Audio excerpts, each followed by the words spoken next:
প্রথম বাবা কালো শাহ কোরআনের হাফেজ ছিল। মায়ের হাত ধরে যখন এদেশে আসলো, শরীয়ত মোতাবেক তারে কোরআনের হাফেজ বানাইলো। মনে করেন পানির তলে যে থাকছে এটা তো আধ্যাত্মিক ক্ষমতাই, মাটির তলে থাকছে 41 দিন, এটাও তো আধ্যাত্মিক একটা আল্লাহর রহমতের ক্ষমতা।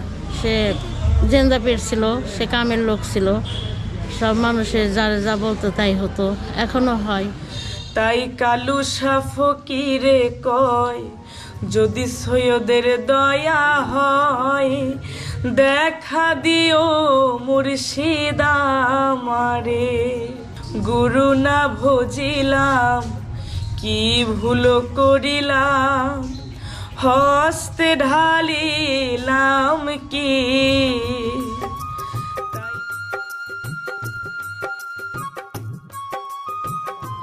মানিকগঞ্জ জেলার সাটুরিয়া উপজেলার কাউনারা গ্রাম থেকে শুভেচ্ছা জানাচ্ছি আমি শফিক সানি। বন্ধুরা, আজকে আমি এসেছি কাউনারা গ্রামে, আর এই গ্রামে রয়েছে সৈয়দ কালো শাহর মাজার। আমার পিছনেই দেখতে পাচ্ছেন সেই সৈয়দ কালো শাহর মাজারটি। আজকে আমি এই মাজারটি আপনাদের ঘুরে দেখাবো, পাশাপাশি সৈয়দ কালো শাহর জীবনী তুলে ধরবো আজকের এই ভিডিওতে। মানিকগঞ্জ জেলা শহর থেকে আজকে আমি রওনা হয়েছি সাটুরিয়া উপজেলার কাউনারা গ্রামের উদ্দেশ্যে। এই গ্রামে রয়েছে আধ্যাত্মিক সাধক সৈয়দ কালো শাহ ফকিরের মাজার। কুয়াশার চাদরে মোড়ানো শীতের সকালে গ্রামের দৃশ্য দেখতে দেখতে খুব অল্প সময়ের মধ্যেই আমি পৌঁছে গেলাম সৈয়দ কালো শাহর মাজারে। কে এই কালো শাহ ফকির? কি তার আধ্যাত্মিক ক্ষমতা? কেনই বা তাকে ঘিরে এই মাজার রচিত হয়েছে, সেই রহস্যই উন্মোচন করব আজকের এই ভিডিওতে।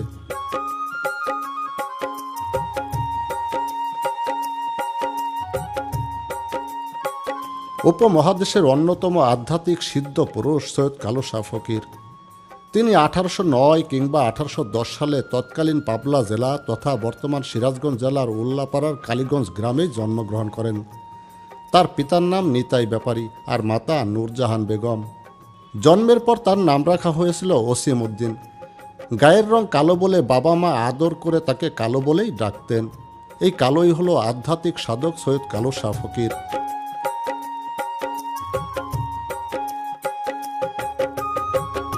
আমি মানুষ হইয়া জন্ম লইয়া, ওরে মানুষের আমি করলাম কি, গুরু না ভজিলাম, কি ভুল করিলাম, হস্তে ঢালিলাম কি। আমার বাল্যকাল গেল হাসিতে খেলিতে, যৌবন কাল গেল রঙ্গে। আমি কিশোর হইয়া সুরস ফেলিয়া, কলসি করিলাম খালি, গুরু না ভজিলাম, কি ভুল করিলাম, হস্তে ঢালিলাম কি।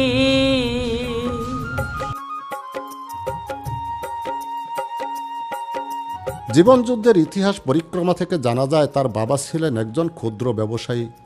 ওসিম উদ্দিন মতান্তরে সৈয়দ কালো শাহ ফকির তার বাবা মার সাথে বেড়াতে আসেন সাটুরিয়া কাউনারা গ্রামে তার মামার বাড়িতে। সেই থেকে কালো শাহ মামার বাড়িতেই বড় হতে থাকেন।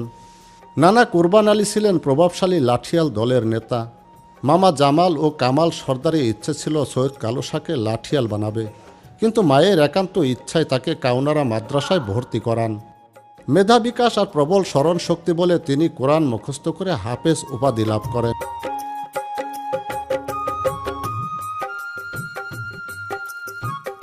বন্ধুরা, এই কালো শাহর এই মাজারের যে কবরটি আমরা এখন দেখতে পাচ্ছি, এটি হচ্ছে হজরত সৈয়দ কালো শাহর মাজার।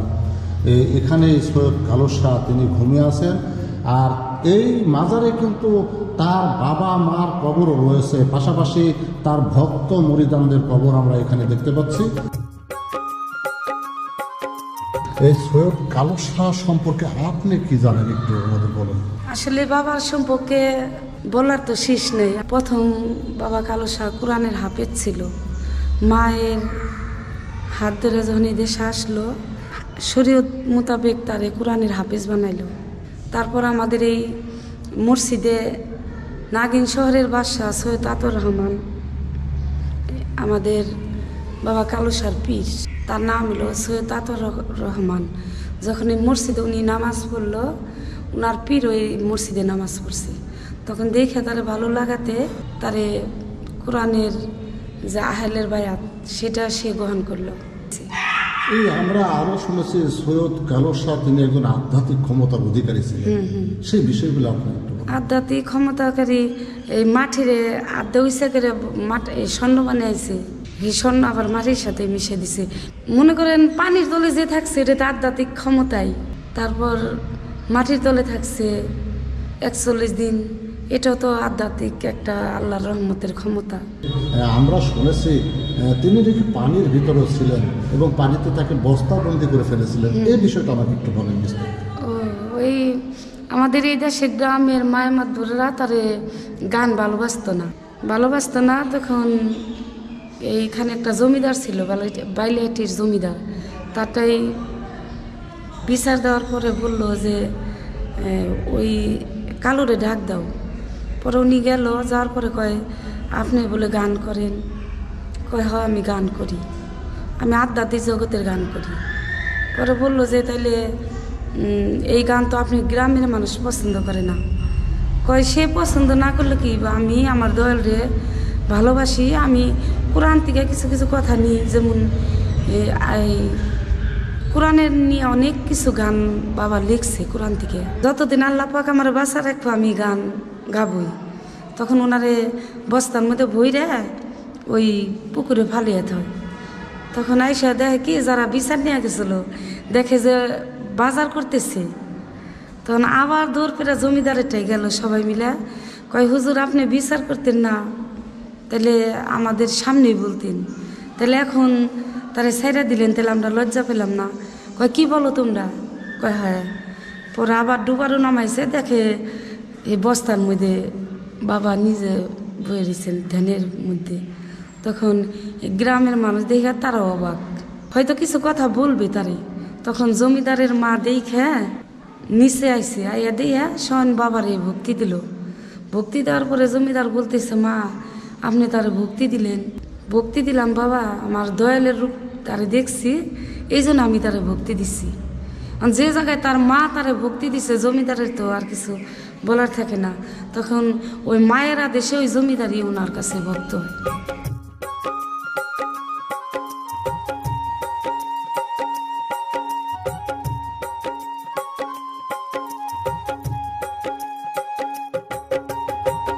এলাকার সকলে তাকে খুব ভালোবাসতেন।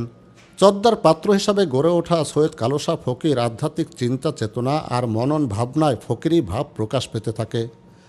গভীর রাত পর্যন্ত সৃষ্টির রহস্য নিয়ে সাধনায় ধ্যানমগ্ন থাকতেন তিনি। আধ্যাত্মিক সাধনার জন্য পথ প্রদর্শক হিসাবে তিনি সৈয়দ শাহ আতওয়ার রহমানের কাছে মরিদ হয়ে ঢাকায় চলে যান। রুহানি শক্তি আর বিশুদ্ধ চিন্তা চেতনার সেই ওসিমউদ্দিনই কালো শাহ ফকির নামে পরিচিতি লাভ করেন।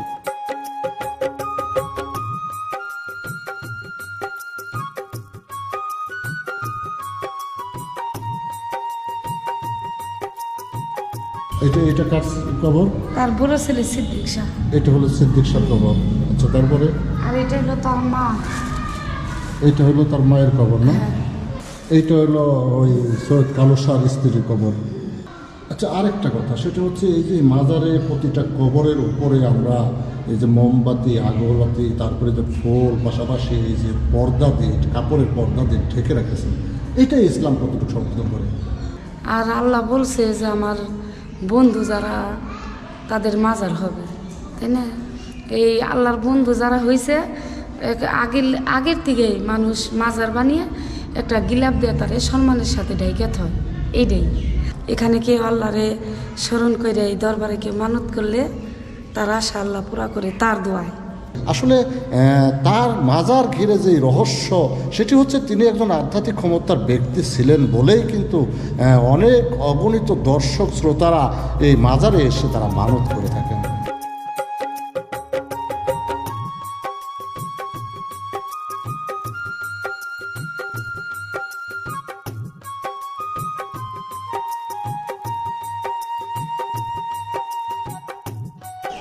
এটা হলো সৈয়দ বাদশাহ আলম। এই কবরটা আমরা নতুন দেখতে পাচ্ছি আফা। এই যে সৈয়দ বাদশাহ আলম সাহেব উনি মারা গেছেন না, ওনার কবর এটা। কতদিন আগে মারা গেছেন উনি? মারা গেছে 4 মাস। 4 মাস আগে ওনাকে এই মাজারে সমাহিত করা হচ্ছে। হ্যাঁ হ্যাঁ, সৈয়দ বাদশাহ আলম এই দরবারের 4র্থ বংশধর এবং প্রতিষ্ঠাতা। আর তার ছোট ভাই সৈয়দ শাহজাহান শাহ আমার স্বামী। তাহলে এই সৈয়দ শাহজাহান শাহ আপনার স্বামী। হ্যাঁ এইটা হচ্ছে সৈয়দ শাহজাহান শাহ মাজার, হ্যাঁ তার মানে আপনার স্বামীর এইটা। আর এই হচ্ছে আপনার স্বামীর ছবি না, সৈয়দ শাহজাহান শাহ।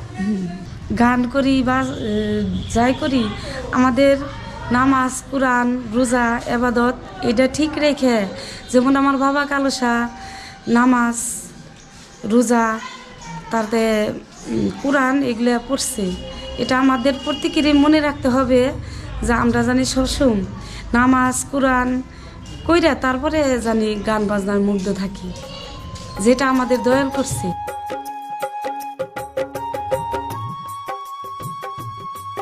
তিনি সারা রাত আল্লাহর ধ্যান সাধনায় মত্ত থাকতেন। কথিত আছে যে তিনি নাকি পানির নিচে ধ্যান সাধনায় রাত কাটাতেন।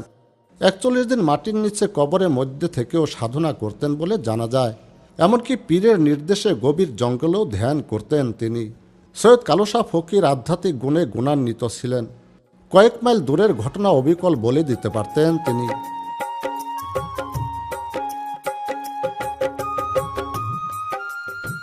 কালো শাহ সম্পর্কে আপনি কি জানেন? আমরা তো শুনি, আমরা দেখি নাই, আমরা তো এলাকার মানুষই। তো সে জেন্দা পেট ছিল, সে কামের লোক ছিল, সব মানুষের যারা যা বলতো তাই হতো, এখনো হয়। কালো শাহ মাজারের এই অনুষ্ঠানটা কত তারিখ থেকে কত তারিখ হয়? এখানে চাঁদের তারিখে হলে বাং মাসের চাঁদের তারিখে হলে 9, 10, 11 কয়দিন অনুষ্ঠান হয়? 3 দিন হয়। আর পাগলের অনুষ্ঠান তো আরো 15 দিন 7 দিন আগের থেকে।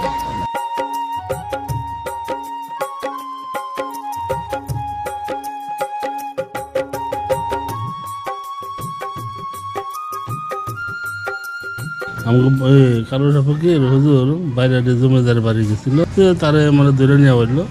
ধরে নেওয়ার পরে সে মনে করেন যে ওখানে বিচার করবো। তার বিচার করার পরে কয় কি তার মা কয় তুই কার বিচার করবি? আমার স্বয়ং প্রভু দাঁড়িয়ে রয়েছে, তুই কার বিচার করবি? তারপর না এটা বিচার আমার করতেই হবে। তারপরে মারলো না, পরে করলো কি বস্তা বহিরা পুকুরে আসলে ফালিয়ে দিল। সে তার বক্তব্য লোক আছে, তারা শুনলো। শুনে পরে তুমি কার বিচার করলা? সে না বাজার করতেছে কি আমি পানিতে ফালিয়ে দিলাম, তারপরে বাজার করলো। এই তো ঘটনা এইটুকু আমরা শুনছি, যা বলছি আর কি।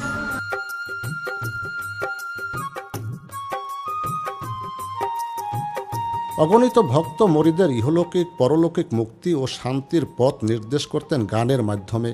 কালো শাহ ফকির তার জীবনদশায় হাজার হাজার গান রচনা করেছেন। আধ্যাত্মিক সাধক সৈয়দ কালো শাহ ফকির 1905 সালে এই কাউনারা গ্রামে শেষ নিঃশ্বাস ত্যাগ করেন। আর তাকেই ঘিরে গড়ে উঠেছে সৈয়দ কালো শাহ ফকিরের মাজার। বাংলাদেশের দূর দূরান্ত থেকে আসা ভক্ত মরিদের আনাগোনা লেগে থাকে বছর জুড়ে। বন্ধুরা, চাইলে আপনারা ঘুরে যেতে পারেন এই কালো শাহর মাজার থেকে।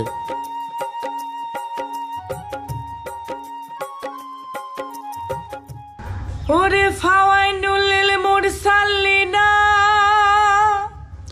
বলেছেন আল্লাহ কোরআনে, ভেদ জানিয়া পড়ো নামাজ মুমিনে মুমিনে, ভেদ জানিয়া পড়ো নামাজ মুমিনে